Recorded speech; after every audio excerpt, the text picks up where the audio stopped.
జగిత్యాల జిల్లా కేంద్రంలోని BRS party కార్యాలయంలో మాజీ మంత్రి బీఆర్ఎస్ రాష్ట్ర ప్రధాన కార్యదర్శి తాటిపర్తి జీవన్ రెడ్డి, ఎమ్మెల్సీ రమణ, జిల్లా పరిషత్ తొలి మాజీ చైర్పర్సన్ వసంత్ సురేష్ తదితరులు విలేకరుల సమావేశాన్ని నిర్వహించారు. జీవన్ రెడ్డి మాట్లాడుతూ కాంగ్రెస్ ప్రభుత్వం ఎన్నికల హామీలను అమలు చేయడంలో పూర్తిగా విఫలమైంది అని విమర్శించారు. 2 లక్షల రుణమాఫీ, రైతుల భరోసా, ధాన్యానికి బోనస్, పంటల కొనుగోలు వంటి అంశాల్లో రైతులను మోసం చేసింది అని పేర్కొన్నారు. కేంద్రం అనుమతించిన మేరకే పంటను కొనుగోలు చేస్తామని చెప్పడం బాధ్యత రాహిత్యమని ఆరోపించారు. ధర్మకాంట, ట్రక్ షీట్ తేడాలతో రైతులకు జరిగిన నష్టాన్ని భర్తీ చేయాలని డిమాండ్ చేశారు. ఎమ్మెల్సీ రమణ మాట్లాడుతూ రైతు వ్యతిరేక విధానాలకు బీఆర్ఎస్ తీవ్రంగా ఖండిస్తుంది అన్నారు. కేసీఆర్ హయాంలో రైతు బంధు, రైతు బీమా వంటి పథకాలతో రైతులకు అండగా నిలిచాము అని, ప్రస్తుతం రైతులు తీవ్ర ఇబ్బందులు ఎదుర్కొంటున్నారు అని ఆరోపించారు. ఇక వసంత్ సురేష్ మాట్లాడుతూ కేసీఆర్ పాలనలో రైతు సంక్షేమానికి పెద్దపీట వేయగా కాంగ్రెస్ ప్రభుత్వం రైతుల ఆశలను వమ్ము చేసింది అని విమర్శించారు. 24 గంటల ఉచిత విద్యుత్, కాళేశ్వరం ప్రాజెక్టు, చెరువుల పునరుద్ధరణ వంటి కార్యక్రమాలను గుర్తు చేశారు. రైతుల సమస్యలపై ప్రభుత్వం స్పందించకపోతే రాష్ట్ర వ్యాప్తంగా ఉద్యమాలు చేపడతాము అని బీఆర్ఎస్ నేతలు హెచ్చరించారు. రైతులకు బీఆర్ఎస్ పార్టీ అండగా ఉంటుంది అని భరోసా ఇచ్చారు. రాయకల్ చైర్పర్సన్ గౌరవనీయులు కట్టం రవి గారు, మాజీ చైర్పర్సన్ గౌరవనీయులు విజయలక్ష్మి గారు, సహచర మిత్రులకు, రాష్ట్ర ప్రభుత్వం రైతాంగం పట్టిస్తున్నటువంటి క్యాబినెట్ నిర్ణయాలను బీఆర్ఎస్ పార్టీ పూర్తిగా ఖండిస్తుంది, గర్విస్తుంది. దేశానికే వెన్నుముకగా తెచ్చిన రైతాంగం నడ్డి విరిచే విధంగా రాష్ట్ర కేబినెట్ రేవంత్ రెడ్డి గారి కాంగ్రెస్ సర్కారు తీసుకున్న నిర్ణయాలన్నీ కూడా వెంటనే వాపసు తీసుకోవాలని చెప్పని, గతంలో కాంగ్రెస్ పార్టీ ప్రతిపక్షంలో ఉన్నప్పుడు అసెంబ్లీలో కానీ, శాసన మండలిలో కానీ, లోకసభలో కానీ మాట్లాడినటువంటి మాటలకు అనుగుణంగా కాంగ్రెస్ పార్టీ ఇచ్చినటువంటి ఎన్నికల మేనిఫెస్టోలో చెప్పిన దానికి అనుగుణంగా ప్రభుత్వం పరిపాలన అని చెప్పని ప్రభుత్వాన్ని హెచ్చరిస్తున్నాం. రాష్ట్రంలో రైతాంగానికి ఆనాడు తెలంగాణ ఉద్యమంలో ప్రధానంగా తీసుకున్నటువంటి నీళ్ల గురించే కానీ, విద్యుత్ సరఫరా గురించే కానీ రైతానికి అండగా ఉంటామనేటువంటి మాటకు అనుగుణంగా పెద్దలు కేసీఆర్లను రాష్ట్ర ప్రభుత్వం కొనుగోలు చేయకపోతే పెద్దలు జీవన్ రెడ్డి గారు ఈ ప్రాంతంలో ఉండేటువంటి మా పార్టీ నాయకులు రైతాంగాన్ని కలుపుకొని పెద్ద ఎత్తున ఉద్యమిస్తే రాష్ట్ర ప్రభుత్వం దిగొచ్చింది. దానికి అనుగుణంగా రాష్ట్ర ప్రభుత్వం కొనుగోలు చేసినటువంటి దాంట్లో జరిగినటువంటిది ప్రత్యక్షంగానా పరోక్షంగానా మీ ప్రభుత్వానికి సంబంధం ఉందా లేదా విచారణ చేయండి అని చెప్పని డిమాండ్ చేస్తే మేమందరం అనుకున్నాం.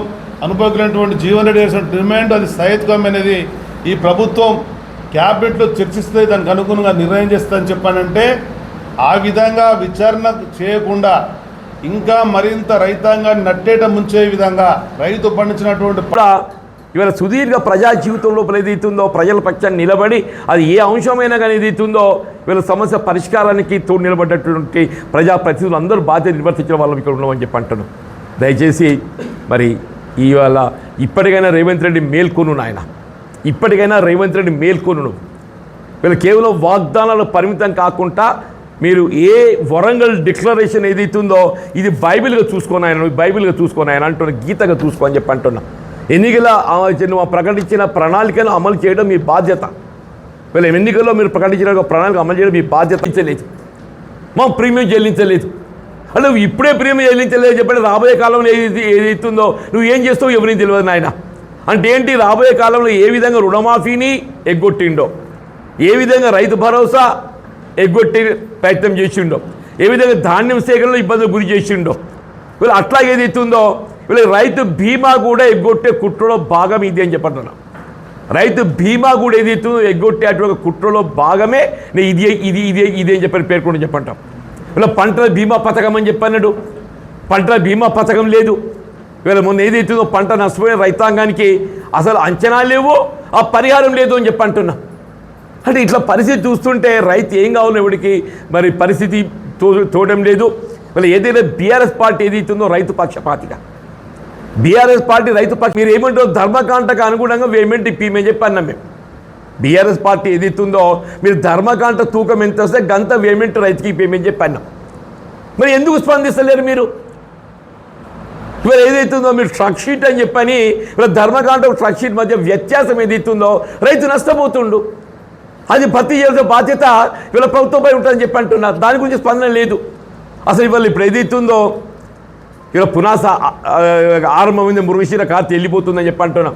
ఇంతవరకు సాగు లేదు అని చెప్పి అంటున్నా. దుక్కులు లేవు, ఇంతవరకు పునాస విత్తనం లేదు. అసలు ప్రభుత్వం ఏమైనా ఆలోచన చేస్తుందానే? దాని గురించి ఆలోచన లేకుంటే ఏదైతుందో మీరు ఎరువులు కొనాలని చెప్పంటే యాప్, ఈ యాప్ అనేది ఏదైతే కొన్నాడో వరంగల్ డిక్లరేషన్ ప్రధానమని చెప్పి అంటున్నాం. రాష్ట్రంలో కాంగ్రెస్ ప్రభుత్వం అధికారం రావటంలో వరంగల్ డిక్లరేషన్ ఏదైతే రాహుల్ గాంధీ గారు వచ్చి ప్రకటన చేసిండు, అందులో ప్రధానమైనటువంటి అప్పు ఎంతున్నా కానీ 2 లక్షల రూపాయల వరకు రుణమాఫీ చేస్తామని చెప్పాను. అప్పు ఎంతున్నా కానీ 2 లక్షల రూపాయల వరకు రుణమాఫీ చేస్తామని చెప్పాను. చివరికి ఏమైపోయింది కదంటే అది 2 లక్షలకే పరిమితం చేసి ఆ 2 లక్షల రూపాయలు కూడా పూర్తి స్థాయి లోపల రుణమాఫీ చేయలేకపోవడంతో సగం మంది ఇవాళ అప్పు పొందిన వాళ్ళు ఇంకా అట్లే అప్పుల బాధలు అనుభవిస్తున్నారని చెప్పి అంటున్నాం.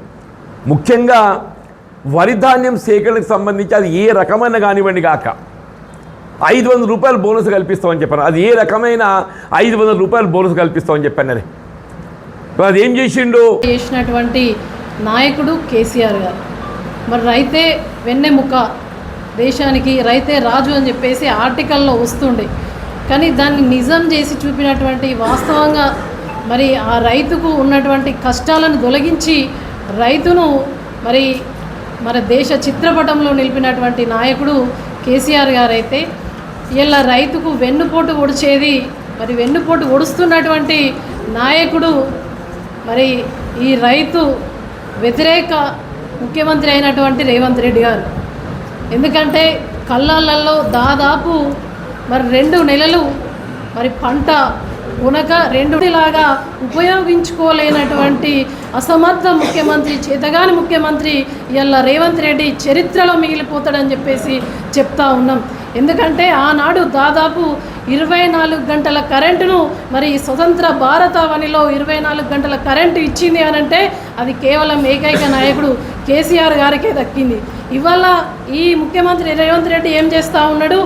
రైతు మోటార్లకు మీటర్లు పెడుతున్నాడట, రైతు ట్రాన్స్ఫర్లో మీటర్లు పెడతాడట, రైతు డిస్కమ్ అని చెప్పేసి రైతు డిస్కమ్ పేరిట ఇలా 24 గంటల కరెంట్లకు తూట్లు పొడిచే ప్రయత్నం చేస్తూ ఉన్నాడు.